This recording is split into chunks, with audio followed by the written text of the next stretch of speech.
दोस्तों, जीवन में कभी कभी ऐसी घटनाएं हो जाती हैं जिनका रहस्य सुलझा पाना बहुत मुश्किल होता है।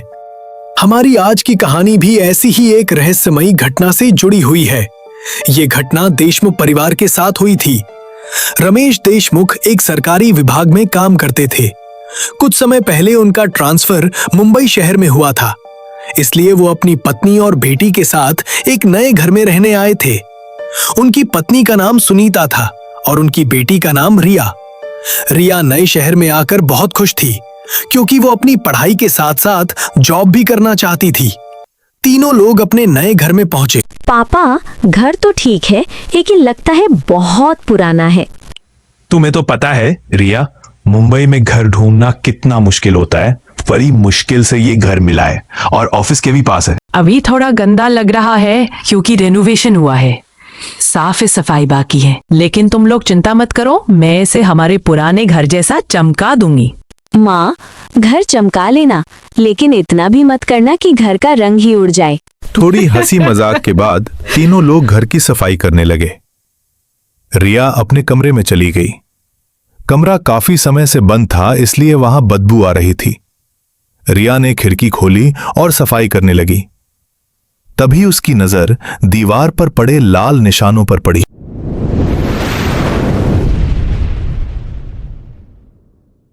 अरे, ये कैसे निशान है? ये तो खून जैसे लाल लग रहे हैं। नहीं, मैं भी ना बेकार में ज्यादा सोचती हूँ, शायद लाल पेंट होगा। तभी अचानक कमरे के पर्दे हिलने लगे।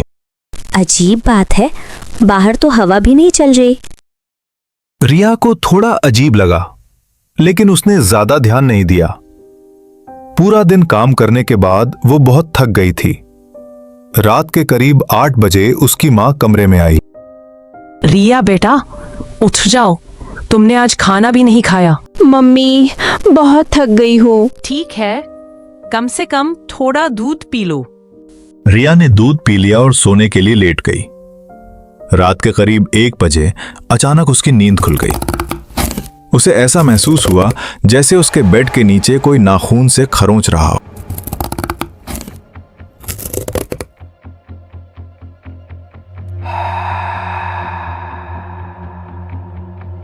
ये पलंग के नीचे से कैसी आवाज आ रही है?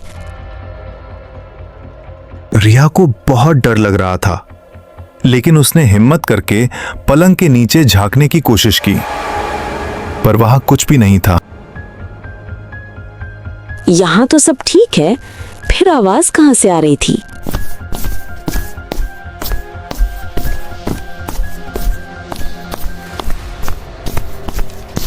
तभी उसे ऐसा लगा जैसे छत पर कोई दौड़ रहा हो।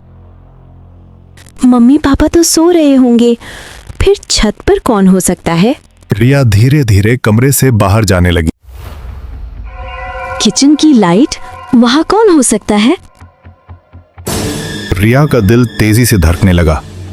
वो धीरे धीरे किचन की तरफ बढ़ने लगी। तभी अचानक लाइट चली गई।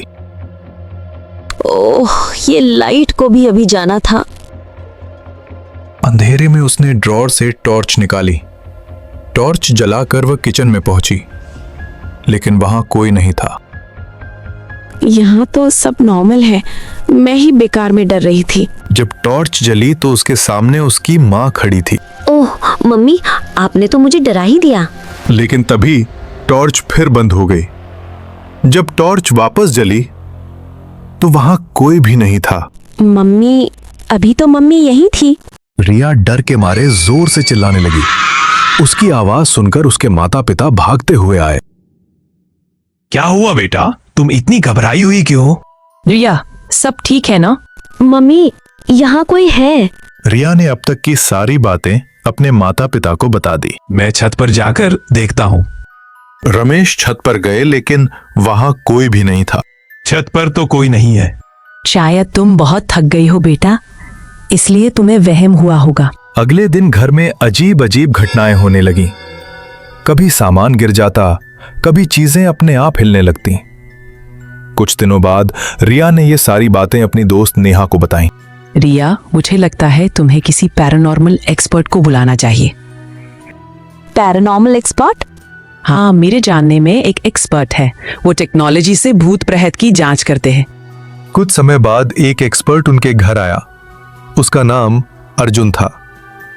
अर्जुन ने अपने बैग से कई मशीनें निकालीं और घर में जांच शुरू कर दी।